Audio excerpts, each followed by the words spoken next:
Gold trusted gold buyers. మీరు తాకట్టు పెట్టిన బంగారాన్ని విడిపించి ఈ రోజు ఉన్న మార్కెట్ ధరకు కొనబడను.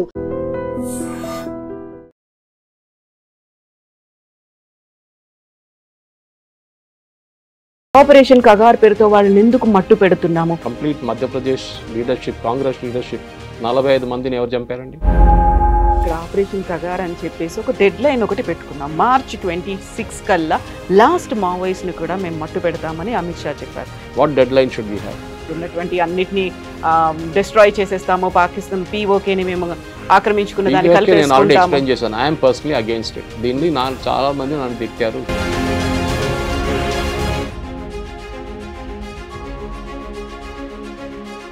నమస్తే, నేను Kavitha. Welcome to new series news and నిజాలు ఆన్ ఐ డ్రీమ్. నిజంగా ఇండియా పాకిస్తాన్ మధ్య ఉండాల్సినటువంటి ద్వైపాక్షిక సంబంధాలు ఎలా ఉన్నాయి, భవిష్యత్తుని ఎలా ఊహించుకోగలము? నా ఒంట్లో రక్తం కాదు సింధూరం ప్రవహిస్తోంది అని ప్రధానమంత్రి నరేంద్ర మోదీ అయితే చాలా తీవ్రమైనటువంటి స్వరంతో చెప్తుంటే, భారతీయులుగా ఇక్కడున్నటువంటి స్థానికులుగా మనం దేని మీద పోరాటాలు చేస్తున్నాం, ఎందుకోసం ఫైట్ చేస్తున్నాము, యాక్చువల్గా ఫోకస్ దేని మీద ఉండాల్సిన అవసరం ఉంది. మనతో పాటుగా ఉన్నారు senior journalist and analyst Suresh Kochattil garu. Suresh గారు నమస్కారం అండి. సో నా ఒంట్లో ప్రవహించేది రక్తం కాదు సింధూరం అని ప్రధానమంత్రి నరేంద్ర మోదీ అంటున్నారు. మనం చేస్తున్న ఫైట్ అంతానేమో కరాచీ బేకరీ పేరు మార్చేయండి, మైసూర్ పాక్ కాదు మైసూర్ శ్రీని చేయాలి, లేదు మేము క్రికెట్కి సంబంధించి ఏషియా కప్లో మేము పాల్గొనము, ఇలాంటి స్టేట్మెంట్లు ఇస్తున్నాము, పోరాటాలు, ఆందోళనలు ఇవన్నీ జరుగుతున్నాయి. యాక్చువల్గా పాకిస్తాన్తో మన సంబంధాల్ని ఎలా మనం డిజైన్ చేసుకోవాల్సినటువంటి అవసరం ఉంది, ఎలా ముందడుగేయాలంటారు? అక్కడేమో మోదీ కేంద్ర ప్రభుత్వం ఆలోచనలన్నీ వేరుగా ఉంటాయి, ఇక్కడ మనం చేస్తున్నటువంటి ఆందోళనలు ఎలా చూస్తున్నారు మీరు? మోదీ గారు చేసిన ట్వీట్, చేసిన స్టేట్మెంట్ మీదే కాంగ్రెస్ వాళ్ళు చాలా కలిసిపడ్డారు. అందరు కలిసి పవన్ ఖేరా నుంచి జయరాం రమేష్ నుంచి చాలా మటుకు జోకులు వేసుకున్నారు, దాని మీద మీములు తయారు చేసుకున్నారు. ప్రధానమంత్రి ఏం చెప్పారని వాళ్ళకి అర్థం కాలేదు, అది ప్రాబ్లం అన్నమాట. ఫస్ట్ ఆఫ్ ఆల్ కేరళలో నాకు ఇంకో హ్యాండిల్ ఉంది, ఐఎన్సీ కేరళ అని చెప్పి. They are the most notorious. వాళ్ళైతే ప్రధానమంత్రి గారి గురించి చాలా ఏం చెప్తారు, అన్ప్రింటబుల్ లాంగ్వేజ్లో ట్వీట్ చేశారు. సో మీరు చెప్పినట్టు వాటి ప్రకారం కరెక్టే. ఎందుకంటే అక్కడ ఒక పెద్ద బ్యాటిల్ నడుస్తున్నప్పుడు ఇక్కడేమో మనం లోకల్ బ్యాటిల్ కొట్టుకుంటున్నాం. కరాచీ బేకరీ పేరు మార్చాలని చెప్పి. కరాచీ బేకరీ అంటే కరాచీ నుంచి వచ్చిన సింధీలు, వాళ్ళు హిందువులు. అది కూడా మన వాళ్ళకి తెలియదు.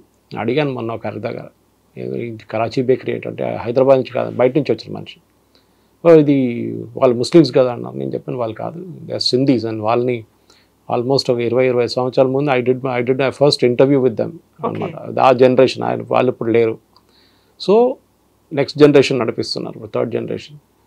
వాళ్ళ అక్కడి నుంచి వచ్చే సింధీస్ లాంటి స్ట్రగుల్ చేసిన మనిషి, పంజాబీస్ లాంటి స్ట్రగుల్ చేసిన మనిషి చాలా తక్కువ మన దేశంలో ఇండిపెండెన్స్ తర్వాత. అందుకే అక్కడి నుంచి మొత్తం వాళ్ళ ఇల్లంతా ఇడిచేసి వేసుకున్న బట్టలు వేసుకుని వచ్చిన మనుషులు ఇక్కడికి కట్టుబట్టలతో వచ్చేసారు. Nothing but that.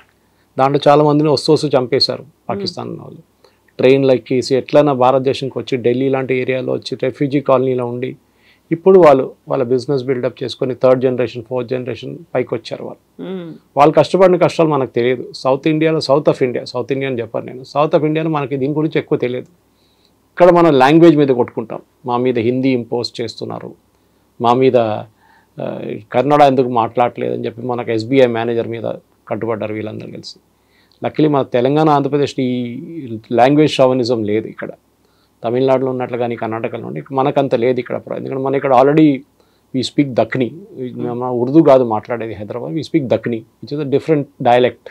దాంట్లో మరాఠీ ఉంటుంది, దాంట్లో కన్నడిగా ఉంటుంది, కన్నడ ఉంటుంది. దాంట్లో మీరు చూసుంటారు కైకో అంటారు, అది టిపికల్ మహారాష్ట్రియన్ వర్డ్. అది హౌ, కైకో, ఇదంతా చాలా మటుకు నిజాం స్టేట్ నుంచి ఇంటిగ్రేట్ చేసుకొచ్చిన లాంగ్వేజ్ అనమాట. సో మనకు ఆ ప్రాబ్లం లేదు.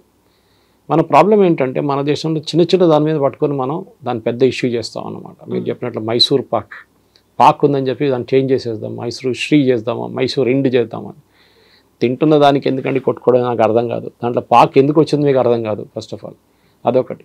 ఇంకా చాలా మటుకు డిబేట్స్లో కూడా మీరు బిలీవ్ చేయరు, లాస్ట్ ఎస్పెషల్లీ 10-15 డేస్ నుంచి ఈ పెహల్గాం జరిగిన తర్వాత కూడా మోదీ గారు ఎందుకు బాంబు వేయట్లేదు, మోదీ గారు నాకు ఫోన్ చేసి అడుగుతారు. నేను చెప్పాను, నేను మోదీ గారికి ఇన్స్ట్రక్షన్ ఇవ్వాలన్నా బాంబు వేయమని. ఆయన మీటింగ్ పెట్టారు, టైం తీసుకుంటారు, 10-15 డేస్ మినిమం తీసుకుంటారు. ఇంటెలిజెన్స్ కావాలి, హ్యూమన్ ఇంటెలిజెన్స్ కావాలి, టెక్నికల్ ఇంటెలిజెన్స్ కావాలి, ఆర్మ్ ఫోర్సెస్ రెడీ కావాలి, ఎయిర్ ఫోర్స్ పైలట్ రెడీ. మీకేం పోదండి, ఒక ఎయిర్ ఫోర్స్ పైలట్ పైకి వెళ్ళి వాళ్ళు అటాక్ చేస్తున్నప్పుడు వాళ్ళ మీద ఒక మిసైల్ కొట్టి వాళ్ళు పడిపోతే, వాళ్ళు చనిపోతే, లేక ఎక్కరాడిపోతే అప్పుడు మీరేమంటారు? అప్పుడు పాట మార్చేస్తారు. మోదీ గారికి తెలియదు, మోదీ గారు ఎందుకు చేస్తున్నారు యుద్ధం అంటారు. వీ షుడ్ హ్యావ్ పీస్ అంటారు. అప్పుడు మారిపోతుంది లాంగ్వేజ్ అంతా. సో మనకేంటంటే మన చిన్న చిన్న బ్యాటిల్స్లో ఉంటాం మనం. ఇప్పుడు నేను ఎప్పుడు రిపీట్ చేస్తుంటాం, మనం ఒక వీక్ ఫైనాన్స్ ఎక్స్పోర్ట్స్ అయిపోతాం బడ్జెట్ టైం వచ్చినప్పుడు. ఇప్పుడు యుద్ధాలు ఎక్స్పోర్ట్ అయిపోయినాం. తర్వాత ఐపీఎల్ నడుస్తున్నప్పుడు క్రికెట్ ఎక్స్పోర్ట్ అయిపోతాం మనం. ధోని దగ్గర ఎట్లా బ్యాటింగ్ చేయాలని చెప్తాం మనం. అది సో ఇట్లాంటి దాంట్లో మనకు ఒక మెచ్యూరిటీ లేదు, అది ప్రాబ్లం. సో మీరు చూసుంటారు ఇక్కడ ఒక్కటే కాదు ఇష్యూ, మేజర్ ఇష్యూస్ కూడా అంతే. ఏదైనా ఒక మాట డిబేట్కి వస్తే స్కూల్ గురించో లేకుంటే ఎడ్యుకేషన్ గురించో దేని గురించో మాట్లాడితే ఎక్కడికో వెళ్ళిపోతారు వాళ్ళు రూట్ తీసుకొని. సో లాజికల్ ఆర్గ్యుమెంట్ అనేది మన దాంట్లో లేదు. First of all logically argue చేయాలంటే మీకు ఇన్ఫర్మేషన్ ఉండాలి మీ దగ్గర, అది లేదు మన వాళ్ళ దగ్గర. నా దగ్గర ఆర్గ్యూ చేస్తే చాలామంది, ఎస్పెషలీ వాట్సాప్లో ఆర్గ్యూ చేస్తున్న చాలామంది ఉన్నారు. సురేష్ గారు మీరు మొన్న అన్నారు పిఓజేకి ఎందుకు తీసుకోకూడదు అన్నారు అని చెప్పి పెద్ద ఒక క్యాంపెయిన్ నా మీద నడిపించారు. నేను చెప్పాను పిఓజేకి ఏదో అక్కడ పెట్టిన ఏదో చిన్న ఒక కుల్దస్తా అక్కడ వెళ్ళి తీసుకోవచ్చా అని మీరు అడిగాను. వాళ్ళ దేశం అది. ఇప్పుడు as of now it is part of Pakistan. మీరు వెళ్తే అక్కడ ప్రజలు మిమ్మల్ని బొట్టు పెట్టి పిలుస్తారా, రమ్మని దండలేస్తారా? మీకు కాదు కదా. వాళ్ళంటారు we are Pakistanis, we are from a particular community, we won't come అంటారు. ముందే మన కాశ్మీర్తో ఇష్యూ ఉంది, అది తీసుకుంటే అక్కడ ఇంకా టెర్రరిస్ట్ ఉన్నారు, వాళ్ళని కూడా మనం తీసుకోవాలని అడిగాను. ప్రాక్టికల్గా ఆలోచించారే. అమిత్ షా గారు చెప్పారు, అదొక ఎమోషనల్ డైలాగ్. అది ఓన్లీ పెండింగ్ ఇష్యూ ఇస్ పిఓజేకి, కరెక్ట్, ఓన్లీ పెండింగ్ ఇష్యూ. కానీ మనకు పిఓజేకి ఖాళీ చేసి ల్యాండ్ ఒకటి ఇవ్వరు కదా, అక్కడ ఉన్న మనుషులు కూడా తీసుకోవాలి మనం. అక్కడ ఉన్న సమస్యలు కూడా సమస్యలా, అక్కడ ఉన్న టెర్రరిస్టులు ఏమైపోతుంది, 10 సీట్లు ఎక్స్ట్రా పోతుంది వాళ్ళకి, అక్కడ కమ్యూనిటీ వాళ్ళకి. అప్పుడు వీళ్ళు ఏడుస్తారు, అది ఎట్లా చేస్తారు, అది చేయకూడదు కదా అంటారు. They are various issues. So దీని గురించి నేను మళ్ళీ కొంతమందికి రిప్లై చేస్తుంది, దాని తర్వాత కొంతమంది అసలు రిప్లై చేయలేదు. ఇప్పుడు మన ఏ ఛానల్లో వెళ్ళినా కానీ వాళ్ళు లింక్ పంపించిన తర్వాత యూట్యూబ్ క్లిక్ చేస్తే చాలామంది కామెంట్లు కొడతారు. కొన్ని కామెంట్ నేను రిప్లై చేస్తాను, కొన్ని సెన్సిబుల్గా ఉంటుంది కామెంట్. కొంతమంది కామెంట్ చేయాలని కామెంట్ చేస్తున్నాను. నేను ఎప్పుడు కూడా చెప్తానండి, మీరు ఒక్కటే పని చేయాలి. మన గవర్నమెంట్ వాట్సాప్ మీద ఒక వాట్సాప్ మెసేజ్కి ₹1 పెట్టాలండి. రేపటి నుంచి మొత్తం వాట్సాప్ మెసేజ్ బంద్ అయిపోతుంది. వీడియో ఫార్వర్డ్ చేస్తే ₹10 ఛార్జ్ చేయాలండి. ఒక్క వీడియో పోదు మళ్ళీ రేపటి నుంచి. ఇదేమైపోయిందంటే మనకు టూ మచ్ ఆఫ్ ఫ్రీడమ్ అయిపోయింది మన దేశంలో. ఏం కావాలంటే చెప్పుకోవచ్చు, ఎవరిని కానీ తిట్టుకోవచ్చు, ఇదంతా ఉంది. కానీ నిజానికి వస్తే మీరు ఒక పని చేస్తారా, ₹10 పాకెట్ నుంచి పెట్టేవారు నేను హెల్ప్ చేస్తారంటే ఎవరు చేయరు. అప్పుడు ఈ మాటలు అన్నీ పోతాయి. ఒకటి మీద యాక్సిడెంట్ అయ్యి ఒకటి పడి ఉంటే పక్కన చూసుకుంటే వెళ్ళిపోతారు మన వాళ్ళు. That is a sense of responsibility, అది ఉందన్నమాట. సో సివిక్ సెన్స్ అనేది మనకు లేదు. 90% ఆడియన్స్కి సివిక్ సెన్స్ లేదు. అది కాకుండా ఇట్లాంటి డిబేట్స్లో ఇట్లాంటి లేనిపోయిన దాంట్లో పడడంలో you should look at the bigger picture. అక్కడ ప్రధానమంత్రి గారు చెప్తున్నారు, ఆయన క్రిటిసైజ్ చేయడానికి చాలామంది ఉంటారు. మీరు ఆయన ప్లేస్లో ఉండండి. ఒక ఇల్లు నడిపించాలంటే మనకు తెలుసు టెన్షన్ ఎంత ఉంటుందండి. ఒక కంపెనీ నడిపించాలంటే మనకు తెలుసు టెన్షన్, ఒక రాజ్యం నడిపించాలంటే టెన్షన్ ఎంత ఉంటుందండి. ఎన్ని ఫ్యాక్టర్స్ కన్సిడర్ చేయాల్సి వస్తుంది. ఆయన మీద ఉన్న ప్రెషర్ ఆలోచించండి. ఆలోచించకుండా మోదీ గారు బాంబు వేయట్లేదు, వేసిన తర్వాత ఎందుకు ఆపేశారు సడన్గా? మనం రేపు వెళ్ళి పాకిస్తాన్ మొత్తం కాన్కర్ చేస్తున్నాయి, ఎంత ఈజీ అనుకుంటారండి.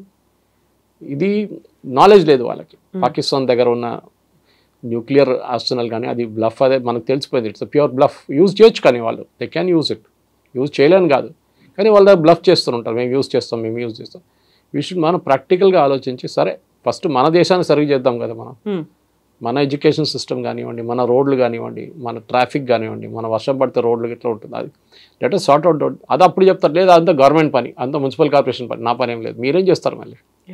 What are you doing as an individual? Zero. That's a problem అన్నమాట. సో ఇప్పుడు మనం ద్వైపాక్షిక సంబంధాల గురించి మాట్లాడతాం, వాళ్ళతో క్రికెట్ ఆడాలా వద్దా, దీనన్నిటి గురించి మనం మాట్లాడుకుంటూ ఉంటున్నాం తప్ప రెస్పాన్సిబిలిటీస్ అనేది పంచుకోవట్లేదు అనుకున్నప్పుడు ఎవరి లైన్స్ ఏంటి, ఎవరు అతిక్రమిస్తున్నారు అంటే దాన్ని డిసైడ్ చేయాల్సినటువంటి వాళ్ళు ఎవరంటారు? ఎలా చూడాలి ఈ ఇష్యూస్ అన్నిటినీ? పొలిటికల్ లెవెల్లో చూడాలంటే లీడర్షిప్ ఉంటుందండి. ఒక దేశానికి ఒక లీడర్షిప్ ఉంటుంది. క్యూబన్ మిసైల్ క్రైసిస్ అని చెప్పి జాన్ ఎఫ్ కెనడీ టైంలో పెద్ద క్రైసిస్ ఉంది, మీకు గుర్తుంటుంది. సోవియట్ యూనియన్ వాళ్ళ మిసైల్స్ తీసుకొచ్చి క్యూబాలో పెట్టారు. క్యూబా నుంచి చాలా తక్కువ డిస్టెన్స్ యూఎస్ ఫైర్ చేయాలంటే ఈజీగా ఫైర్ చేసి యూఎస్ మొత్తం ధ్వంసం అయిపోతుండే ఆ టైంలో. Cold war crisis. John F కెనడీకి ప్రాబ్లం. జాన్ ఎఫ్ కెనడీ ఏం చేస్తారు, as a leader deadline ఇచ్చారు. ఈ డెడ్ లైన్ లోపల మిసైల్ ఎక్కడ తీయకపోతే అంతే సంగతి అని చెప్పారు. ఆ టెన్షన్ ఆలోచించారు. డిసిషన్ ఎవరు తీసుకుంటున్నారు? ఇంపాక్ట్ చేస్తుంది, దేశం మొత్తం ఇంపాక్ట్ చేస్తుంది. మోదీ గారు డిమానిటైజేషన్ చేసినప్పుడు చాలామంది మోదీ గారిని తిట్టారు. నేను లైన్లో నిలబడితే నాకు డబ్బులు రాలేదు. చాలామంది నేను నాకు అస్సలు ప్రాబ్లం లేకుండా అండి. మీకు ఫస్ట్ ఆఫ్ ఆల్ మీకు కావాల్సిన ఎంత డబ్బులు ఉంటుంది, మీ ప్రాబ్లం ఏంటంటే మీరు అనుకున్నారు బ్యాంక్లో ఉన్న డబ్బులు అంతా పోతుంది అనుకుని అందరు లైన్లో వెళ్ళి నిలబడ్డారు. ఎవరెవరో పుకార్లు చెప్పారు. రాహుల్ గాంధీ లాంటి వాళ్ళు నేను లైన్లో నిలబడితే నాకు 10 పైసలు రాలేదన్నారు, 20 రూపాయలు వచ్చిందన్నారు. ఎవరెవరో కొంతమంది చనిపోయారన్నారు. ఏం జరగలేదు అసలు. సరే, ఇట్ వాజ్ అ మొమెంటరీ ఏం చెప్తారు, కొంచెం ఇన్కన్వీనియన్స్ ఉండే ఆ టైంలో. మోదీ గారు ముందే చెప్పి డిమానిటైజేషన్ చేయాలంటే సడన్ గా డెసిషన్ తీసుకున్నారు, అనౌన్స్ చేసేసారు. సస్పెన్స్ ఉంటేనే కదా దానికి. అదర్వైజ్ మీరు ముందే చెప్పేస్తే అందరూ డబ్బులు అన్నీ వెళ్ళి దాచుకుంటారు. ఎక్కడో దాచుకున్న డబ్బులన్నీ తీసుకొచ్చి ఎక్స్చేంజ్ చేసుకుంటారు. చేశారు అప్పుడు కూడా చాలామంది. సో ఒక డిసిషన్ తీసుకున్నాడు. దానికోసం మోదీ గారు ఎప్పుడైనా 8 o'clock మాట్లాడుతుంటే చాలా మంది భయపడతారు. ఏంటో ఈసారి ఏం రాబోతున్నాయి, కోవిడ్ వచ్చింది, ఒకసారి కోవిడ్ బంద్ చేసి లాక్డౌన్ చేసేసారు, నెక్స్ట్ టైం దానికన్నా ముందు డిమానిటైజేషన్ చేశారు, నెక్స్ట్ టైం ఇప్పుడు మొన్న మాట్లాడి పాకిస్తాన్ గురించి మాట్లాడారు. సో పొలిటికల్ డిసిషన్ తీసుకున్నప్పుడు ఒక మెచ్యూరిటీ ఉండాలి యాక్సెప్ట్ చేయడానికి. దాన్ని క్రిటిసైజ్ చేయడం చాలా ఈజీ. చూసాను ఇప్పుడు కూడా కాదు, ఎనీ డిసిషన్ మీరు ఆలోచించి. నరసింహారావు గారు ఉన్నప్పుడు ఎకానమీ ఓపెన్ చేస్తాం వెళ్తున్నప్పుడు కమ్యూనిస్ట్ వాళ్ళు ఆయన మీద చేసిన ఆరోపణలు చెప్పక్కర్లేదు. నేను కేరళలో ఒక డిసిషన్ తీసుకోవాలంటే 10 మంది దగ్గర అడగాల్సి వస్తుంది. డిస్కషన్ నడుస్తుంది, డెవలప్మెంట్ లేదు అక్కడ. ఇది ప్రాబ్లం అన్నమాట. సో మన దేశంలో కూడా మీరు అడిగిన దానికి పాకిస్తాన్తో రిలేషన్షిప్ ఎట్లా మెయింటైన్ చేసుకోవాలంటే అది పొలిటికల్ లెవెల్ చూసుకుంటారు. మీ లెవెల్లో మీరు చూసుకోండి. మీరు పాకిస్తాన్ నుంచి ఎవరైనా ఇన్వైట్ చేస్తున్నారా, then there is an issue. ఇప్పుడు పరిస్థితుల్లో లేకుండా మీరు ఇన్వైట్ చేయొచ్చు ఎవరినా కావాలంటే. రేపు పాకిస్తాన్ ఇండియా క్రికెట్ మ్యాచ్లు ఆడాలా, అది న్యాచురల్ పొలిటికల్ డెసిషన్. అది వద్దు, ఉమెన్స్ కప్ ఏదో రాబోతుంది, ఏషియా కప్, దాంట్లో మన ఆటలు అని చెప్పేసాం. కరెక్ట్. ఎందుకంటే ఇప్పుడు అంటారు కదా, మీరు అక్కడ యుద్ధం నడుస్తున్నప్పుడు మీరేమో క్రికెట్ ఆడుతున్నారు ఇక్కడ, ఎవరైనా నవ్వుతారు. మీకు ఎంటర్టైన్మెంట్ కావాల్సి వచ్చిందా? అది కదా, ఐపీఎల్ కూడా అదే చెప్పారు కదా, అక్కడ పాకిస్తాన్లో చెప్తారు మా మీద బాంబేసి మీరు ఐపీఎల్ ఆడుకుంటున్నారని చెప్పి చేశారు అది. సో ఐపీఎల్ అని కాదు, ఐపీఎల్ ఈజ్ లైక్ సినిమా థియేటర్కి వెళ్ళొద్దు అంటారు ఎవరైనా. కాదు, పీరియడ్ ఆఫ్ మౌర్నింగ్ ఎవరు సినిమా థియేటర్కి వెళ్ళకూడదు, యుద్ధం అయ్యేదాకా ఎవరు వెళ్ళకూడదు. అది ఇట్స్ నాట్ లాజికల్. మన దగ్గర ఒక వాల్యూ లేదు, దేనికి మాట్లాడుతున్నప్పుడు కూడా ఏదో చెప్పేసుకుంటారు అంతే. Argument for the sake of argument అంతే. లాజికల్గా ఎప్పుడు ఆర్గ్యూ చేయరు. ఐ లైక్ టు, నేను చాలా మటుకు డిబేట్స్ కూడా చెప్తున్నాను, దానికోసం నేను ఈ 1 hour డిబేట్స్కి ఎప్పుడు వెళ్ళను. రాత్రిపూట 7 to 8 ఉంటుంది చూడండి, ఎప్పుడు అన్ని ఏ channel I will never go. ఒకసారి అర్నబ్ గోస్వామి ఛానల్కి వెళ్ళాను, కానీ అక్కడ కూడా somebody came and told me on the earpiece discussion చాలా టండా అయిపోయింది, కొంచెం గరం చేయాలని చెప్పారు. Very obvious sign what to do. Anyway అదొక నైట్లో సర్కస్ అయిపోయింది అనమాట. అది లాజికల్గా మాట్లాడే డిస్కషన్కి వెళ్ళడానికి నాకు అభ్యంతరం లేదు. కానీ గంట సేపట్లో ఒకరు వచ్చి ఒకరిని తిట్టుకోవడము, వాని ఇంకో తిట్టుకోవడం, తర్వాత అందరు కలిసి చాయ్ తాగేసి ఇంటికి వెళ్ళిపోతారు. What did you learn from it? Zero. So మన ప్రేక్షకులు కూడా అర్థం చేసుకోవాలంటే, చాలామంది నాకు అడుగుతారు, you won't believe it, Suresh గారు మీకు నాలెడ్జ్ ఎక్కడి నుంచి వస్తుంది అన్నారు. మొన్న కూడా ఈ 2-3 ఛానల్ వాళ్ళు అడిగారు. నేను నథింగ్ మ్యాజిక్ అబౌట్ ఇట్. ఏ చిన్న టైం 10 నిమిషాలు దొరికితే కూడా ఏదో చదువుకుంటూ కూర్చుంటాను. When I'm driving I put my Bluetooth on, అంటే car Bluetooth on, and I listen to news, not watch news. ఎందుకంటే మన అటెన్షన్ రోడ్ మీద ఉండాలి, దానికోసం అనమాట. అది కాకుండా ఎప్పుడైనా ఇంటికి వెళ్ళంగానే పొద్దున పేపర్ ఉంటుంది, మళ్ళీ I have subscribe to lot of digital editions, అది చదువుకుంటాను. నేను యాజ్ అ నాలెడ్జ్ నేషన్, అదే చెప్తున్నాను, as a nation that has to have knowledge. మనం చదవాలి కంపల్సరీ. సబ్జెక్ట్ నాలెడ్జ్ కాదు, సబ్జెక్ట్ నాలెడ్జ్ అందరికీ ఉంటుంది. ఏ ఇంజనీరింగ్ కాలేజ్కి వెళ్ళినా ఆ క్లాస్లో 100 మంది ఉంటే దాంట్లో minimum 60% will have standard knowledge. ఇంకొకరితో ఏం సపరేట్ చేస్తారంటే ఈ ఎక్స్ట్రా నాలెడ్జ్. ఎప్పుడు చెప్తాను, నేను చాలా కాలేజెస్కి వెళ్ళి మోటివేషనల్ టాక్స్ ఇస్తాను, అన్నీ చేస్తుంటాను. నేను ఎప్పుడు నుంచో చేస్తున్నాను. Almost 18 years I been doing teaching MBA students about marketing and sales. అందరికీ అదే చెప్తాను నేను, ఈ అబ్బాయి ఈ అమ్మాయికి డిఫరెన్స్ ఏంటి? ఏం లేదు, వాళ్ళ సబ్జెక్ట్, ఇద్దరికి సబ్జెక్ట్ నాలెడ్జ్ ఉంది.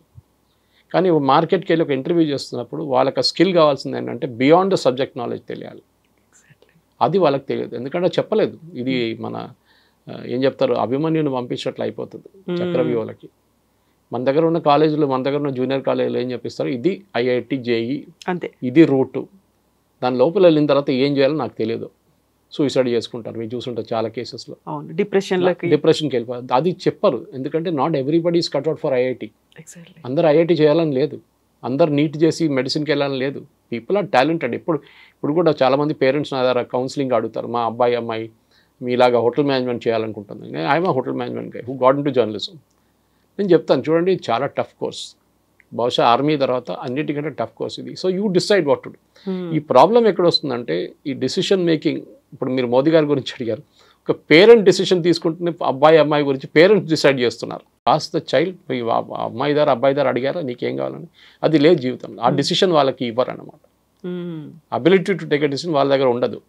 వాళ్ళు పెద్దగా అయ్యి దాని తర్వాత నాకు తెలిసిన చాలా మటుకు డాక్టర్లు ఒక రోజు కూడా ప్రాక్టీస్ చేయలేదు. Some had gone to digital media, 1% went into news field. ఆలోచించండి. So square pegs and round holes అంటాం మనం ఇప్పుడు ఇంగ్లీష్లో, అది కేసు అనమాట. సో లీడర్స్ ఎబిలిటీ మీద మనకు డౌట్ ఉంటుంది, స్టూడెంట్స్ మీద కూడా డౌట్ ఉంటుంది. ఇలాంటివి అనుకుంటున్నప్పుడు వెరీ రీసెంట్గా మోదీ చేసినటువంటి కామెంట్స్, నా దేహంలో బ్లడ్ కాదు సింధూర్ ప్రవహిస్తోంది, ఇంత స్ట్రాంగ్ స్టేట్మెంట్స్ చాలా గట్టిగా చెప్తున్నారు. బట్ అక్కడ ట్రంప్ విషయం వచ్చేసరికి అంత సైలెంట్గా ఎందుకు అయిపోతున్నారు, పిల్లిలాగా ఎందుకు మారిపోతున్నారు అనేది రాహుల్ గాంధీ చేసినటువంటి కామెంట్స్ ఉన్నాయి. అవి కూడా అంతే స్ట్రాంగ్గా వినిపిస్తున్నాయి. ఏం జరుగుతోందంటారు? ఎందుకు అంత అపనమ్మకం ఎందుకు ఉందంటారు? ట్రంప్ మోదీకి ఫోన్ చేశారు ఎప్పుడైనా? లేదు కదా. ఆయనే ఫస్ట్ ఇచ్చిన స్టేట్మెంట్ మార్చేశారు 2 రోజుల తర్వాత. మా టీం వాళ్ళు మాట్లాడారని చెప్పారు. జేడీ వ్యాన్స్ మోదీ గారితో మాట్లాడారు. ఏం మాట్లాడారు మనకు తెలియదు. మనం ఇక్కడ కూర్చొని గెస్ట్ చేసుకుంటున్నాం. ఇది మాట్లాడుతుంటారు, సీజ్ ఫైర్ కావాలని చెప్పుకుంటారు. మీకు ఎట్లా తెలుసండి? వాళ్ళ నడుమ ఇట్లా ఏం కాన్వర్జేషన్ జరిగింది మీకు తెలియదు. అది బయట కూడా చెప్పరు, ఎవరు చెప్పకూడదు కూడా. So it is question of limited war. Russia Ukraine 3 సంవత్సరాల నుంచి కొట్టుకుంటున్నారు. 1,00,000 మంది అక్కడ చనిపోయారు, 1,00,000 మంది ఇక్కడ చనిపోయారు. ఎవరికేమైనా వచ్చిందండి? ఏం రాలేదు. ఒక ల్యాండ్ అక్కడ గుంజుకున్నారు, ల్యాండ్ ఇక్కడ గుంజుకుంటారు. 5 కిలోమీటర్ అక్కడ వెళ్తారు, 5 కిలోమీటర్ ఇక్కడికి వస్తారు. ఒక ఫుట్బాల్ గేమ్, నేను ఎప్పుడు చెప్తుంటా ఈ పార్లెన్స్, బహుశా మీ ఛానల్ కూడా చెప్పాను ఒకసారి. ఫుట్బాల్ గేమ్ 90 నిమిషాలు ఉంటుంది. దాని తర్వాత 30 నిమిషాలు ఎక్స్ట్రా టైం ఉంటుంది, స్కోర్ ఈవెన్ ఉంటాయి. దాని తర్వాత పెనల్టీ షూట్అవుట్స్. కాదు 6 గంటల సేపు ఫుట్బాల్ ఆడదామంటే ఎవరైనా అగ్రీ చేస్తారండి? ఎనర్జీ ఉంటుందా? ఉండదు కదా. దేశం కూడా అంతే. మన సోల్జర్స్ ఒట్టే కూర్చున్నారు, వాళ్ళ దగ్గర నెక్స్ట్ 1 year మనం కొట్టుకుందాం అని చెప్తారు పాకిస్తాన్తో. వాళ్ళు చనిపోతే వాళ్ళ ఫ్యామిలీకి పోతుంది, మీకేం పోదు అని చెప్పాలి. మన చాలామందికి చెప్తారు కదా, యుద్ధం అంటే పాకిస్తాన్ వెళ్ళి కొట్టేసేయండి. మోదీ గారు ఎందుకు ఆపారు? మోదీ గారు ప్రైమరీ ఆబ్జెక్టివ్ ఏముంది? టెర్రరిస్ట్ క్యాంప్ కొట్టడం. చేశారు. దాన్ని కూడా రాహుల్ గాంధీ పిల్లలు పెట్టారు. జయశంకర్ గారు ఇచ్చిన స్టేట్మెంట్ ట్విస్ట్ చేసి before the start of the operation అని చెప్పారు జయశంకర్ గారు. Not before, start of the operation we inform Pakistan. అది స్టాండర్డ్. మనం సైన్ చేసిన అగ్రిమెంట్ నిన్న బయటకు వచ్చింది అక్కడ 94లో. 94లో ఎవరు ఉండండి పవర్లో? We all know who was there. Congress government ఉండే. సో 94 సైన్ చేసిన అగ్రిమెంట్లో మనం చాలా క్లియర్గా చెప్పాం, మన న్యూక్లియర్ సైట్స్ ఎక్కడ ఉందో వాళ్ళకి చెప్తాం. Every 1st January every year మన న్యూక్లియర్ సైట్ లిస్టు, వాళ్ళ న్యూక్లియర్ సైట్ లిస్టు ఎక్స్చేంజ్ చేసుకుంటాం మనం. అది కాకుండా ఏదైనా మేజర్ ఆపరేషన్ చేసే ముందు వీ విల్ ఇన్ఫార్మ్ దెమ్, మా ట్రూప్స్ మూవ్ అవుతుంది, మీరు టెన్షన్ పడకండి. This is for a regular training exercise. Even Israel కూడా ఫస్ట్ టైం బాంబింగ్ జరిగినప్పుడు కూడా గాజా మీద కానివ్వండి, హూతీల మీద కానివ్వండి, ఈవెన్ రెస్పాండింగ్ టు లెబనన్, వాళ్ళు ఫోన్ పికప్ చేసి 5-6 దేశాలకు చెప్తారు. మెయిన్గా యుఎస్, యూరోప్లో యూకే, జర్మనీ, ఫ్రాన్స్, అట్లాంటి 5-6 నేషన్. యూఎన్లో ఎవరు ఉంటే యూఎన్ కూడా చెప్పిస్తారు. మనం కూడా అదే చేసాం. The moment the war started, the moment the action started, 7th రోజు డీజీఎంఓ ఆయన ప్రెస్ కాన్ఫరెన్స్ చెప్పారు. మన వాళ్ళు వినలేదు. ఈ పవన్ ఖేరా కానీ, జయరామ్ రమేష్ కానీ, రాహుల్ గాంధీకి తెలియదు. DGMO set, I tried reaching out to my Pakistani counterpart but he refuse to take the call. So నేను చెప్పాను ఆల్రెడీ మీ బేసెస్ ఇట్లా టెర్రరిస్ట్ బేస్ మీద అటాక్ చేశాము అని చెప్పంగానే okay we will respond with more force అని చెప్పి ఫోన్ పెట్టేశారంట. That's a hotline actually. Dial చేయక్కర్లేదు, ఫోన్ పికప్ చేస్తే ఆ ఇంట్లో రింగ్ అవుతుంది అది అట్లా. సో ఆ రెస్పాన్స్ అక్కడ ఆగిపోయింది, దాంతో ఫినిష్. కానీ మళ్ళీ పాకిస్తాన్ వచ్చారు బయటికి, మళ్ళీ వచ్చి మన మీద దాడి చేసాం, మనం రిటర్న్ దాడి చేశాం. సో మోదీ గారు ఎందుకు ఆపారు? మోదీ గారు ట్రంప్ మాట వినంగానే పడిపోతారు అట్లేం లేదు. మన సెల్ఫిష్ ఇంట్రెస్ట్ ఉంటుంది. ట్రంప్తో చేసిన డీల్ మనకు తెలియదు. బహుశా మోదీ ఇండికేట్ చేశారు అది. అంటే నెక్స్ట్ టెర్రరిస్ట్ అటాక్ చేస్తే they given us a free hand. Pakistan వైపు నుంచి ఆ పెహల్గాం లాగా, ఉరీ లాగా, లేకుంటే పుల్వామా లాగా ఏదైనా మేజర్ అటాక్ జరిగితే భారతదేశం ఏం కావాలంటే చేసుకోవచ్చు అని చెప్పి that is the assurance which US has given. Obviously అది చాలా మటుకు జయశంకర్ గారు కానీ, ప్రధానమంత్రి గారు కానీ, రాజ్నాథ్ సింగ్ గారు కూడా, అమిత్ షా గారు చాలా క్లియర్గా చెప్పారు నెక్స్ట్ అటాక్ దిస్. ఇప్పుడు పాజ్ బటన్ వస్తామని, స్టాప్ బటన్ వస్తలేదు, it's on pause. So Trump చెప్పిన దానికి మోడీ గారు పడడానికి ఏం లేదండి. Trump is a transactional man, మనం అర్థం చేసుకోవాలి. రియల్ ఎస్టేట్ నుంచి వచ్చింది ఆయన. ఆయనకి పబ్లిసిటీ కావాలి, ఆయనకు డెస్పరేట్గా ఒక నోబెల్ పీస్ ప్రైజ్ కావాలి. వీళ్ళిద్దరిని కల్పిస్తే నేను మళ్ళీ యూక్రెయిన్ రష్యాని కూడా చేసేస్తే నాకు ఒక నోబెల్ పీస్ ప్రైజ్ ఇస్తాను. క్లింటన్కి ఇచ్చారు ఒకసారి, ప్యాలెస్టైన్ ఇజ్రాయెల్ కాన్ఫ్లిక్ట్కి డీల్ చేసి యాసిర్ అరాఫాత్, ఇత్సాక్ రబీన్ కూడా ఇచ్చారు, నాకు కూడా కావాలని చెప్పేసి. ఆయన చేసిన స్టేట్మెంట్ ఆయన కంట్రీలోనే సీరియస్గా తీసుకోరు. మనం చూస్తుంటాయి, నిన్న యాపిల్ ఐఫోన్ గురించి ఒక ట్వీట్ పెట్టారు. అంటే నేను 25% డ్యూటీ పెడతానండి. ఎవరికి పోతుందండి? ఎవరు కడతారు ఎక్స్ట్రా 25%? కొంటున్నా యుఎస్ గవర్నమెంట్ కాదు, ఎవరు కొంటారో వాళ్ళు కడతారు. యుఎస్లో తయారు చేయాలంటే దానికన్నా ఎక్స్పెన్సివ్ అయిపోతుంది, డబుల్ ద రేట్ అయిపోతుంది ఫోన్ది. బయట ఎందుకు చేపిస్తారంటే వాళ్ళ వేజెస్ తక్కువ ఉంటుంది. ఇండియాలో ఉన్న వేజెస్ కానీ, చైనాలో ఉన్న వేజెస్ కానీ, వియట్నాంలో ఉన్న వేజెస్ తక్కువ ఉంటుంది. So that is why the phones are made here. యుఎస్లో ఇచ్చే జీతాలు ఇస్తే ఆ ఫోన్కి డబుల్ ద రేట్ అయిపోతుంది. సో వీ కెనాట్ అఫోర్డ్ అని చెప్పి అక్కడ సో దానికి ట్వీట్ చేసి నేను వాడిని ధమ్కి ఇచ్చాను, నేను అది చెప్పాను. టిమ్ కుక్ ఏమైనా స్టేట్మెంట్ ఇచ్చారండి ఫ్రమ్ యాపిల్ సైడ్? నో. ఆయన షేర్ హోల్డర్స్ ఉన్నారు, వాళ్ళకి స్టేట్మెంట్ ఇవ్వాలి కదా, ఏం చెప్పలేదు. వీఆర్ కంటిన్యూయింగ్ బికాస్ యాపిల్ డైరెక్ట్గా భారతదేశంలో ఫోన్లు తయారు చేయవు. ఇట్స్ కంపెనీ కాల్ ఫాక్స్కాన్ చేస్తున్నారు వాళ్ళు చాలామందికి తయారు చేస్తారు ఫాక్స్కాన్ లాంటి కంపెనీ. సో వాళ్ళు చేస్తున్న పని వాళ్ళు చేస్తున్నారు. కానీ ట్రంప్ ధమ్కి ఇచ్చారు మోదీ గారు క్వాట్ అయిపోరు. అట్లా మంచి కాదండి మనం. We are not Manmohan Singh. Pokhran blast చేయడానికి ట్రై అయినప్పుడు తెలిసినప్పుడు నరసింహరావు గవర్నమెంట్ కానీ, మన్మోహన్ సింగ్ గవర్నమెంట్ కానీ ప్లాన్ చేసినప్పుడు తెలిసిపోయింది యూఎస్కి. ఆలోచించండి, క్యాబినెట్లో డిస్కస్ చేయగానే వాళ్ళకి తెలిసిపోయింది that India is going to conduct nuclear test, underground nuclear test. ఆపేశారు, ప్రెషర్ పెట్టేశారు. అదే టైంలో వాజ్పేయి గారు గవర్నమెంట్ వచ్చినప్పుడు చూడండి ఏం చేశారు. Kalamji was there, George Fernandes was there. క్వైట్గా చేశారు, రాత్రిపూట పని చేసి పొద్దున ఏం లేకుండా పెట్టేశారు, మొత్తం సాఫ్ చేసేసి మళ్ళీ రాత్రి పని చేసి 3వ 4వ రోజులో we had a first test and after that 3 days తర్వాత ఇంకో టెస్ట్ చేసాం మనం. చేసాం కదా. సో ఇది ప్రాబ్లం అన్నమాట వీళ్ళకి. సో వీళ్ళకి రాహుల్ గాంధీ లాంటి వాళ్ళకి చెప్పడానికి చాలా ఈజీ. ప్రెషర్ పెట్టారు దానికోసం ఆపేసామని చెప్పేసి. ఎన్నిసార్లు యూఎస్ మన మీద ప్రెషర్ పెట్టారు మనకే తెలుసు. షిమ్లా అగ్రిమెంట్ ఎవరు చేయించారండి? ఇందిరాగాంధీతోని, జుల్ఫికార్ అలీ భుట్టోతోని. దానికన్నా ఒక సంవత్సరం ముందు బంగ్లాదేశ్ లిబరేట్ చేసిన మనిషిని 1 year తర్వాత మొత్తం ఇచ్చిన ల్యాండ్లన్నీ మనం ఇచ్చుకోవాల్సి వస్తుంది, including Hajipir. 1600 square kilometers we return to Pakistan Shimla అగ్రిమెంట్లో. ఎందుకు ఇచ్చారంటే స్ట్రాంగ్ లేడీ, ఐరన్ లేడీ, ఎందుకంటే యూఎస్ డిక్టేట్ చేశారు you have to give back this land అని చెప్పేసి. హాజీపీర్ అనేది చాలా పెద్ద హైట్లో ఉన్న మౌంటైన్. అది మన చేతిలో ఉంటే మనకు కార్గిల్ మనకే ఉంటుండే ఇప్పుడు దాకా. కానీ అప్పుడు కార్గిల్ జరిగిన వార్ జరగదు, కానీ వీ గేవ్ ఇట్ అవి ఇచ్చేసాం. అది చేసి చాలా తప్పులు ఉన్నాయి అట్లాంటివి.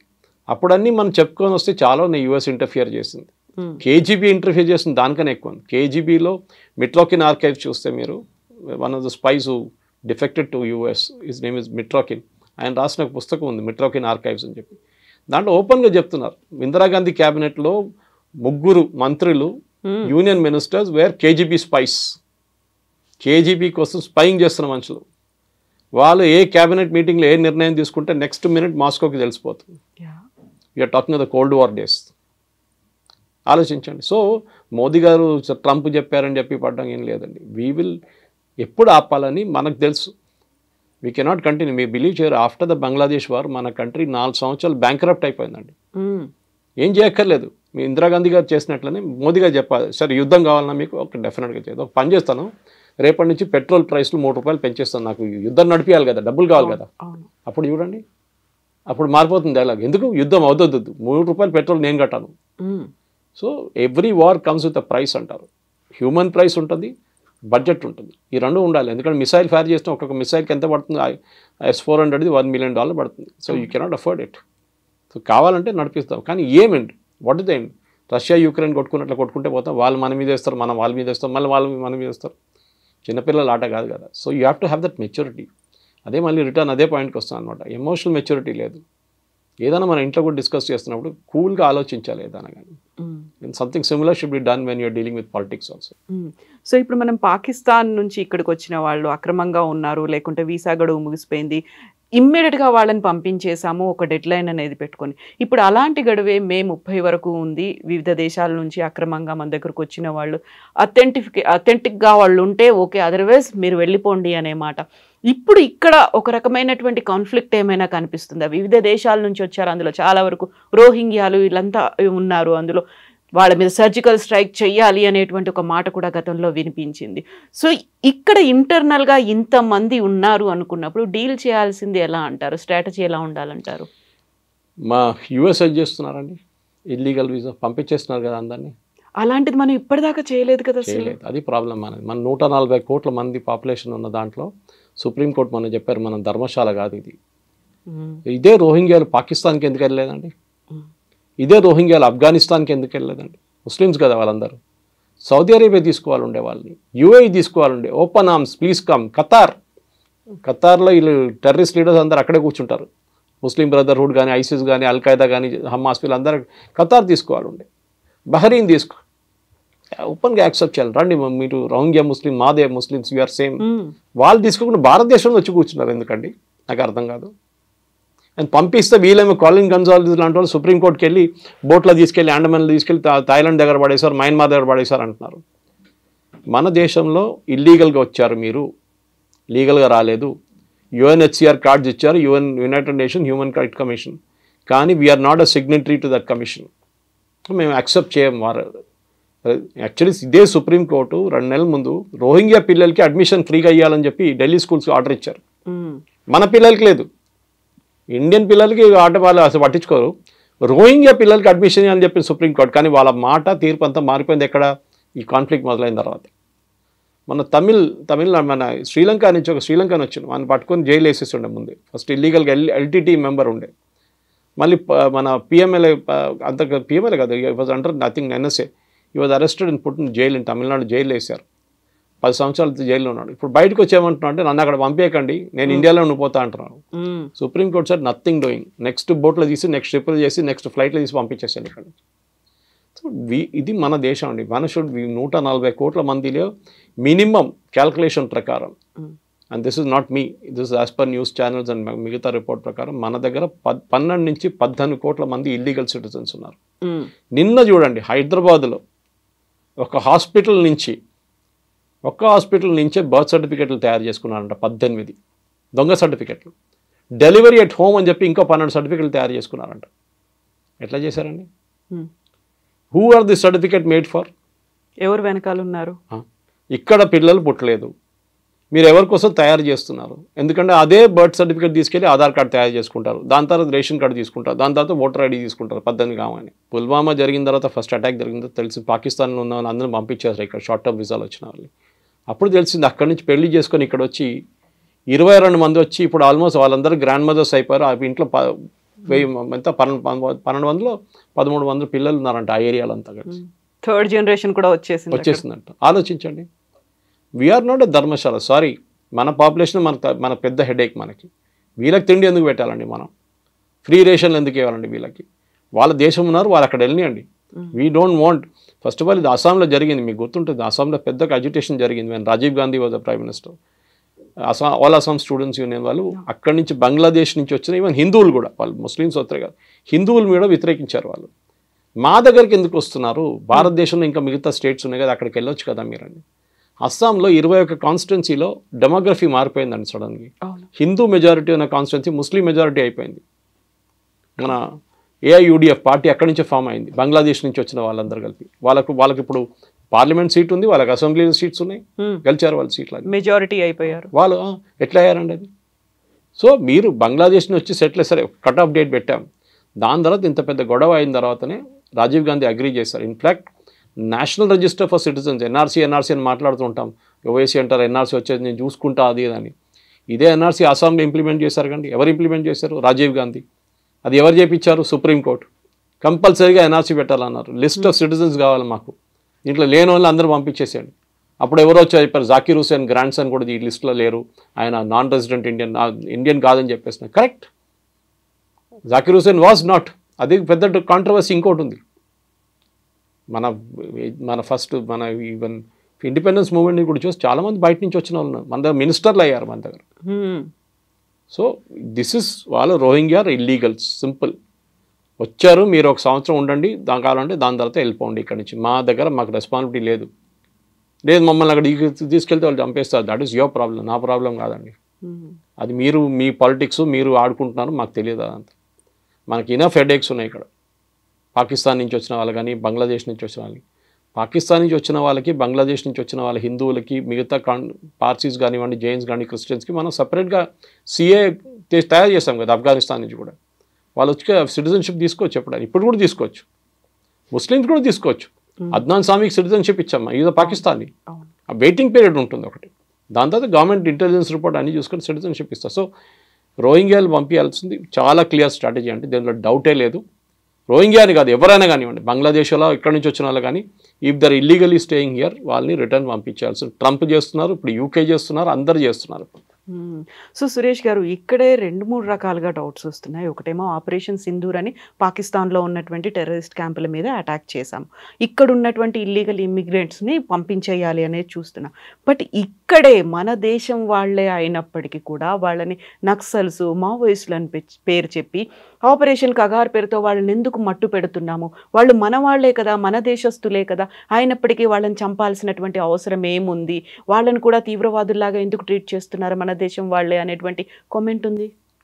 ఆల్మేటి మాధవ్ రెడ్డి గారిని ఎవరు చంపారండి? శ్రీపతిరావు గారిని ఎవరు చంపారండి? Complete Madhya Pradesh leadership, Congress leadership 45 మందిని ఎవరు చంపారండి? 64 సిఆర్పిఎఫ్ సోల్జర్స్ని ఎవరు చంపారండి? అప్పుడు చంపినప్పుడు ఈ క్వశ్చన్లు ఎవరు అడగలేదండి, ఆ ప్రశ్నలు ఎవరు అడగలేదు ఆ టైంలో.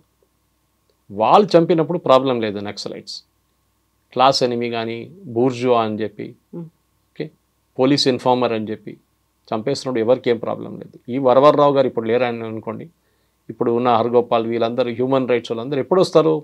నక్సలైట్ బ్యాక్ ఫుట్లో ఉన్నప్పుడు వస్తారు. నక్సలైట్ చంపిన పోలీసు వాళ్ళని చంపినప్పుడు వీళ్ళు ఒక్కరు కనిపించలేదు. వ్యాస్ గారు కానివ్వండి, ఎవరైనా ఉమేష్ చంద్ర ఎవరైనా, వీళ్ళందరూ చంపినప్పుడు ఎందుకు మాట్లాడలేదండి వీళ్ళందరూ? మీరు చేసింది అది, మీరు చేసే పనికి మీకు you have to get the punishment, simple. అది మహాభారత్లో కూడా చెప్పారు, అది మీ కర్మ, అది మీరు ఎందుకు చేశారు. మీరు ఒక టైంలో చారు మజుందార్ నుంచి కానుసానియాలు వీళ్ళందరూ కలిసి నక్సల్ బారీ మూమెంట్, నక్సలైట్ మూమెంట్ తయారు చేసి సిపిఎం నుంచి మొదలయ్యారు వాళ్ళు. Then they became split and CPI MLI. ఇప్పుడు కూడా సిపిఐ ఎంఎల్కి 8-10 సీట్లు ఉన్నాయి బీహార్లో. సో ఆ మూమెంట్లో క్లాస్ యాక్షన్ అని ఒక రొమాంటిసిజం ఉండే ఆ టైంలో. నక్సలిజం అంటే అన్నలు వచ్చారు. I grew up in Osmania university, నాకు చదువు ఉస్మాన్ మోడల్ స్కూల్ చదివాను నేను. ఆ టైంలో పీడిఎస్యు, ఆర్ఎస్యు వీళ్ళందరూ ఉన్నారు ఆ టైంలో. అక్కడ రిక్రూట్మెంట్ గ్రౌండ్. గణపతి చూడండి, వరంగల్ ఎన్ఐటి, అప్పుడు ఆర్ఈసి. ఇప్పుడు మనం చనిపోయిన ఆయన కేశవరావు, ఆయన కూడా ఆర్ఈసి. ఎంటెక్ చేస్తున్నప్పుడు బెయిల్ జంప్ చేసి వెళ్ళారు అక్కడి నుంచి. 40 సంవత్సరాల తర్వాత ఇప్పుడు దొరికారు, 40 సంవత్సరాల తర్వాత. సో మీరు ఒక టైంలో దట్ మూమెంట్ వాజ్ జస్టిఫైడ్. చాలామంది అడిగారండి, మీరు కేరళ నుంచి వస్తున్నారు సురేష్ గారు. కేరళలో first communist government in the world, EMS Namboodiripad garu, recorded. ఎక్కడ లోకంలో communist come only through gun, power of the gun. తుపాకీ తీసుకొని దిగి వాళ్ళు వచ్చారు. కేరళలో డెమోక్రటిక్లీ ఎలెక్ట్ అయ్యారు, బ్యాలెట్ లాగా. Very good. కేరళలో నక్సల్ మూవ్మెంట్ ఎందుకు లేదండి? ఎప్పుడైనా విన్నారా నక్సలైట్స్ కేరళ? అప్పుడప్పుడు 2-3 కనిపిస్తారు, అది కూడా తమిళనాడు సైడ్ నుంచి వస్తారు, వాళ్ళు చంపేస్తారు, అయిపోయింది. ఎందుకంటే problem started with land distribution. Naxalites ఇది అడ్వాంటేజ్గా తీసుకున్నారు. బిగ్ భూమిలు లేవు అక్కడ, ఒక భూస్వాముడు 1000 ఏకర్లు పెట్టుకొని కూర్చున్నాడు, మీకు ఒక 1/2 ఎకర్ కూడా లేదు. సో ఏం చేశారు? ల్యాండ్ డిస్ట్రిబ్యూషన్ చేశారు. వెస్ట్ బెంగాల్లో చేశారు కమ్యూనిస్ట్ వాళ్ళు, కేరళలో చేశారు. Me might not agree with communist, కానీ వాళ్ళు ఏం చేశారంటే వాళ్ళు అడ్వాంటేజ్ తీసుకున్నారు, నక్సలైట్ అడ్వాంటేజ్ అని గుంజుకున్నారు రిటర్న్. ఇక్కడ ఆంధ్ర తెలంగాణ వైపు మన భూదాన్ మూవ్మెంట్ చేయాల్సి వచ్చింది. ఆచార్య వినోద్ భావే గారు ఎందుకు చేసారు? గవర్నమెంట్ ఎందుకు చేయాలండి? ఇప్పుడు కూడా ఉన్న భూదాన్ ల్యాండ్లు అన్నీ దొంగతనంగా గుంజుకున్నారు అందరూ, చాలామంది కేసులు నడుస్తున్నాయి కోర్టులో. అది problem. Land was issue. So వాళ్ళకున్న అడ్వాంటేజ్, నక్సలైట్స్ దగ్గర ఉన్న అడ్వాంటేజ్ మీరు తీసుకోవాలండి, గుంజేసుకోవాలండి advantage. Once you take it away, ఆయన దగ్గర ఇంకేం లేదు, ఇంకేం చెప్తారు? కొత్తగా వెళ్ళి పేదోళ్ళ దగ్గర వెళ్ళి ఏం చేస్తాడు? అరే మీరు ల్యాండ్ వచ్చేసి మాకు గవర్నమెంట్ 2 ఏకర్లు ఇచ్చిందంటే మళ్ళీ వాడు నక్సలైట్ కనిపించాడు నెక్స్ట్ డే నుంచి. ఇదే నక్సలైట్స్ ఎంతోమందిని చంపారండి పోలీసు వాళ్ళని, ఎంతోమంది. వాళ్ళ ఫ్యామిలీకి మీకు ఏం చెప్తారండి? మీరు చెప్పడం చాలా ఈజీ, వాళ్ళు మనోలే కాదా, వాళ్ళు మీరు ఒక మనిషిని చంపినప్పుడు ఆలోచించాలి. అట్లా మీరు 100 మందిని చంపారు మీరు. సరే, ఎన్కౌంటర్ అందరికి తెలుసు, ఎన్కౌంటర్ ఎప్పుడు ఫేకే ఉంటుంది, దాంట్లో డౌట్ లేదు. మనం ఎప్పటి నుంచో చూసుకొస్తున్నాం ఎన్కౌంటర్ల గురించి. కానీ అన్ని ఎన్కౌంటర్లు ఎందుకు జరుగుతాయి? పోలీసు వాడు చేతులు దొరికితే వాళ్ళని చంపేస్తారు నక్సలైట్ చేతులు దొరికితే పోలీసు వాళ్ళని చంపేస్తారు వాళ్ళు. So no question of survival అది. ఇప్పుడు మొన్న జరిగిన ఎన్కౌంటర్లో కూడా ఒక కోబ్రా కమాండర్ చనిపోయారు. ఆయన కావాలని సూసైడ్ చేసుకున్నాడా? కాదు కదా, నక్సలైట్ చంపారు ఆయన. సో ఇది ఈ నక్సలైట్స్కి ఉన్న పాలసీ. అది ఒక టైంలో ఫ్యాషన్ ఉండే. If you are not a communist at the age of 18, something is wrong with you. If you're a communist at 35, then something is wrong with you. ఇది ప్రాబ్లం. ఒక షేక్ గవర్ టీ షర్ట్ వేసుకొని తిరగడము, communist ఫిలాసఫీలు మాట్లాడడము అంతా చాలా fashionable ఉండే ఒక టైంలో. ఇప్పుడు లేదండి. ఇప్పుడు అందరూ కమ్యూనిస్ట్ అంటే అందరూ అనుకుంటే వీడు ఏదో అయింది, వీడికి ప్రాబ్లం ఉంది, ఇక్కడ పని చేయట్లేదు, వీడిది బ్రెయిన్ పని చేయట్లేదు అనుకుంటారు. సో ఇక్కడ ఆంధ్ర తెలంగాణ వైపు, ఛత్తీస్గఢ్ మహారాష్ట్ర గద్రిచోలి వైపు, ఇక్కడ కన్కేర్ కానివ్వండి, సుక్మా కానివ్వండి, బస్తర్ కానివ్వండి, ఇట్లాంటి ఛత్తీస్గఢ్లో, మన దగ్గర ఆంధ్ర వైపు ఏజెన్సీ ఏరియాలు, నల్లమల ఒక టైంలో వీళ్ళ పట్టుండే వీళ్ళది. కానీ ఆంధ్ర తెలంగాణలో అప్పుడున్న ఉమ్మడి ఆంధ్రప్రదేశ్లో వాళ్ళు గ్రే హౌండ్స్ అని స్పెషలైజ్ ఫోర్ తయారు చేసుకుని కంప్లీట్ వైప్అవుట్ చేశారు. We may not agree with the policy, but Umesh చంద్రని చంపిన వాళ్ళు, కేఎస్ వ్యాసం చంపిన వాళ్ళని ఎందుకు ఇవ్వాలండి? డెఫినెట్లీ వాళ్ళ సింపతి ఉండకూడదు. మీరు పీస్ఫుల్గా అజిటేట్ చేసి మీరు కోర్టుకి వెళ్ళి మీరు కొట్లాడి ల్యాండ్ తీసుకొని ఎవ్వరు మీరు వ్యతిరేకించరు మిమ్మల్ని. You are all for it. కానీ మీరు క్లాస్ ఎనిమీగా చెప్పి, బూర్జువా అని చెప్పి బ్రెయిన్ వాష్ చేసి మనుషుల్ని అడవిలో పెట్టుకొని అడవిలో డెవలప్మెంట్, నేను మొన్న ఫోటో చూసానండి, మొన్న వీడియో చూశాను. స్వాతంత్రం తర్వాత ఫస్ట్ టైం కన్కర్ ఏరియాలో ఒక బస్సు వచ్చిందంట, ఆర్టీసీ బస్సు. ఆలోచించండి, 45లో మనకు స్వాతంత్రం వచ్చింది, ఇప్పుడు 2025లో ఉన్నాం మనం. ఇప్పుడు ఒక బస్సు వచ్చిందంట. అంటే దే డోంట్ వాంట్ డెవలప్మెంట్. అక్కడ వాళ్ళకి డెవలప్మెంట్ వద్దంటున్నారు. ఇప్పుడు హాస్పిటల్ కడుతున్నారు, స్కూల్ కడుతున్నారు. ఎందుకంటే ఇది వచ్చేస్తే నెక్స్ట్ రైట్ ఎవరు సపోర్ట్ చేయరు. ఇది గవర్నమెంట్ తప్పే ఉండే, రెస్పెక్టివ్ స్టేట్ గవర్నమెంట్స్ తప్పు, సెంట్రల్ గవర్నమెంట్ తప్పు. ఆ టైంలో ఉన్నారు. అక్కడ దాకా ఎందుకు రీచ్ అవ్వలేకపోయారు? ఎందుకు? అది ఎంత చిన్న ఏరియా కాదండి. దండకారణ్య బెల్ట్ అంటే మీకు నేపాల్ నుంచి మొదలవుతుంది, బీహార్ వైపు నుంచి, జార్ఖండ్ నుంచి వచ్చే రెడ్ కారిడార్ మొత్తం ఉందన్నమాట. సో డెఫినెట్గా మీరు if you are taken that advantage away, which communist వాళ్ళు చేసినట్లనే కేరళలో, వెస్ట్ బెంగాల్లో ల్యాండ్ రిఫార్మ్స్ చేసుకున్నారు. మీ దగ్గర మీరు డెవలప్మెంట్ చేసుకుంటే అది అయిపోతుండే. You should have brought the development. School అంటే ఎవరు వాళ్ళ దగ్గరికి వెళ్ళరు. ఎవరైనా నెక్స్ట్ మూవ్మెంట్లు ఎవరున్నారు? అంత పేద ప్రజలను వాళ్ళు రిక్రూట్ చేసుకుంటారు. లీడర్లు అందరూ పెద్దవాళ్ళు వచ్చారు, ఆంధ్ర వైపు, తెలంగాణ వైపు. మోస్ట్లీ తెలంగాణ, ఆంధ్ర వాళ్ళు ఉంటారు అక్కడ. ఫస్ట్ టైం ఇప్పుడు ఈయన పోయిన తర్వాత, బసవరాజు పోయిన తర్వాత హిద్మాన్ తీసుకుంటున్నారు ఛత్తీస్గఢ్ నుంచి. దట్ ఆల్సో నాట్ అనౌన్స్, ఎందుకంటే పోలీసు వాళ్ళు మళ్ళీ వాళ్ళంటే పడతారు ఇప్పుడు. సో నెక్సలైట్ మూవ్మెంట్ అనేది మీరు క్లాస్ ఎనిమీ, బూర్జువా, వాళ్ళు చంపాలి అంటే నెక్స్ట్ డెఫినెట్గా వాళ్ళు తిప్పి కొడతారండి పోలీసు వాళ్ళు. ఎందుకు చేయరు? There has to be a law and order in the country. మీరు 0.5 వార్ ఫైట్ చేస్తుందని చెప్పి ఇదే 0.5 బిపిన్ రావత్ గారు చెప్పినట్లు. ఒకటి పాకిస్తాన్, ఒకటి చైనా, ఇంకోటి అర్బన్ నెక్సల్, రూరల్ నెక్సల్స్. వీళ్ళందరూ కలిసి మన మీద దాడి చేస్తున్నారు, దేశం మీద. అయితే ఇప్పుడు ఇక్కడ ఆపరేషన్ కగార్ అని చెప్పేసి ఒక డెడ్ లైన్ ఒకటి పెట్టుకున్నాం. మార్చి 26 కల్లా లాస్ట్ మావోయిస్ట్ని కూడా మేము మట్టు పెడతామని అమిత్ షా చెప్పారు. ఇదే మాట పాకిస్తాన్ విషయంలో, కశ్మీర్ విషయంలో ఎందుకని చెప్పలేకపోతున్నారు అనే మాటకి ఏం డెడ్ లైన్ ఇవ్వాలండి కాశ్మీర్లో? What deadline should we have? ఉన్నటువంటి అన్నిటినీ డిస్ట్రాయ్ చేసేస్తాము, పాకిస్తాన్ పీఓకేని మేము ఆక్రమించుకున్న దాన్ని ఎక్స్ప్లెయిన్ చేశాను. I'm personally against it. దీన్ని చాలా మంది నన్ను తిట్టారు, చాలా మంది మా ఫ్రెండ్స్, ఇంక్లూడింగ్ కొంతమంది right wing, extreme right wing ఉన్న వాళ్ళని కూడా వాళ్ళు నాకు మెసేజ్ పెట్టారు, సురేష్ గారు మీరు చెప్పింది తప్పు. I said this is my opinion. ప్రాక్టికల్గా ఆలోచించండి. మీరు వెళ్తే వాళ్ళు పిఓకే వాళ్ళు వచ్చేస్తారు, ఇక్కడికి రారు. మీరు దానికి పెద్ద యుద్ధం చేయాలి, రష్యా యుక్రెయిన్ కొట్టుకున్నట్లు కొట్టుకోవాలి. లాస్ట్ మీకేముండదు, వాళ్ళకేముండదు. ఇక్కడ ఒక 50,000 మంది చనిపోతారు, అక్కడ 50,000 మంది. బట్ దశాబ్దాల తరబడి ఇదే కంటిన్యూ అవుతోంది కదా అక్కడ. టెర్రరిజం ట్యాకిల్ చేయండి. Okay, I'm all for it. టెర్రరిజంని ట్యాకిల్ చేయండి. ముందు మీరు 1919 తర్వాత 2000 తర్వాత 2010లో పీక్ అయిన టెర్రరిజం, 2010లో మీకు తెలుసుంటుంది, మహబూబా ముఫ్తీ వీళ్ళందరూ రూల్ చేసిన టైంలో అప్పుడున్న దో నషాన్ దో ప్రధాన్ అనే సిస్టమ్ ఉండే అక్కడ. ఆర్టికల్ 370లో 2 ప్రధానమంత్రులు 2 ఫ్లాగ్స్, అది తీసేశారు కదా. ఇప్పుడు మీరు చూడండి, ఆ టైం నుంచి ఇప్పుడు దాకా మీరు ఒక గ్రాఫ్ వేసుకొని వస్తే మీకు తెలిసిపోతుంది. పెద్ద ఇన్సిడెంట్ జరిగింది కానీ, పెహల్గామ్ కానీ, ద నంబర్ ఆఫ్ డెత్స్ చాలా తగ్గిందండి. టెర్రరిజం అనేది మీరు it's an ongoing process. Naxalism లాగానే అది కూడా, అది ఇంకొక రూపం అన్నమాట. వాళ్ళకి ఏంటంటే మాకు కాశ్మీర్ కావాలి, రేపు హైపోథెటికల్ చెప్పేస్తామండి కాశ్మీర్ ఇచ్చేస్తాం అయిపోయిందా అంటే కాదు, మాకు పంజాబ్ కావాలంటారు. వాళ్ళకి ఏంటంటే వ్యతిరేకం, భారతదేశం వ్యతిరేకం. గజ్వాయ హింద్ వాళ్ళ పుస్తకాలు ఉంది. I spoken about this before also.